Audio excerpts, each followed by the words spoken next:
नमस्कार दोस्तों, इस वीडियो में हम बात करने वाले हैं कि एक फेज के तार यानी कि एक तार से 3 फेज वाले ट्रेन का इंजन कैसे चलता है। दोस्तों, इस टॉपिक के बारे में अच्छे से जानने के लिए इस वीडियो को शुरू से अंत तक ज़रूर देखना और हाँ, वीडियो अच्छा लगे तो सब्सक्राइब ज़रूर कर देना। तो दोस्तों, एक इसमें डिवाइस होता है जिसका नाम VFD है। हम एक फेज के पावर को 3 फेज में बदल करके 3 फेज वाला इंडक्शन मोटर या ट्रेन का इंजन चलाएंगे। तो दोस्तों, VFD का पूरा नाम वेरिएबल फ्रीक्वेंसी ड्राइव होता है। इसका जो काम करने का तरीका है वह यह है कि यह सिंगल फेज की लाइन को 3 फेज में बदलता है, यानी कि एक तार से 3 तार बनते हैं। अब हम जानेंगे कि VFD एक फेज को 3 फेज में कैसे बदलता है। सबसे पहले हम VFD को पावर सप्लाई देते हैं अपनी ज़रूरत के हिसाब से, और जैसे ही पावर सप्लाई देते हैं VFD AC करंट को DC करंट में बदल देता है। जैसे ही कि आप सब 12वीं या 11वीं में या कहीं पढ़े ही होंगे कि AC को DC में बदलने के लिए जिस यंत्र का प्रयोग किया जाता है उसे रेक्टिफायर कहते हैं, तथा इसी VFD में एक और प्रक्रिया होती है जहां DC को फिर से AC में बदला जाता है, वहां पर इन्वर्टर का प्रयोग किया जाता है। अब बारी आती है कि सिंगल फेज को 3 फेज में बदलने का आखिर तरीका कौन सा है। इसके लिए भी VFD के अंदर ही IGBT लगा होता है, यानी कि इंसुलेटेड गेट बाइपोलर ट्रांजिस्टर। यहाँ पर जितने भी IGBT होते हैं इन सभी का गेट टर्मिनल होता है। अब दोस्तों बता दें, गेट टर्मिनल का मतलब होता है जहाँ से इसे ऑन किया जाता है, यानी कि जहाँ से ट्रांजिस्टर को ऑन किया जाता है उसको गेट टर्मिनल बोलते हैं।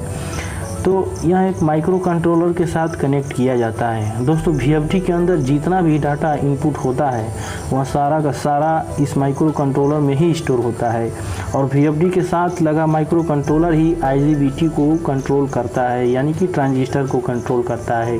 माइक्रो कंट्रोलर से ही IGBT को आवश्यक वोल्टेज देकर ऑन या ऑफ किया जाता है, यानी कि माइक्रो कंट्रोलर के द्वारा ही बाइपोलर ट्रांजिस्टर को कंट्रोल किया जाता है।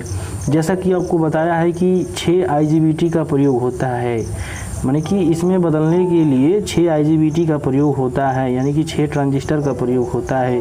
ये दो के जोड़े में होते हैं जिनसे 3 फेज निकलता है, यानी कि 3 तार निकलते हैं। एक रेड यानी कि लाल, येलो यानी कि पीला, ब्लैक यानी कि काला बनता है। अब इसी तीनों तारों यानी तीनों फेज को DC से AC में बदलने के लिए वहाँ पर इन्वर्टर यंत्र का प्रयोग किया जाता है और उसे 3 फेज की विद्युत में बदल दिया जाता है। अब दोस्तों, जो IGBT से 3 फेज निकलते हैं इसे मोटर से कनेक्ट कर देते हैं और मोटर चलने लगता है।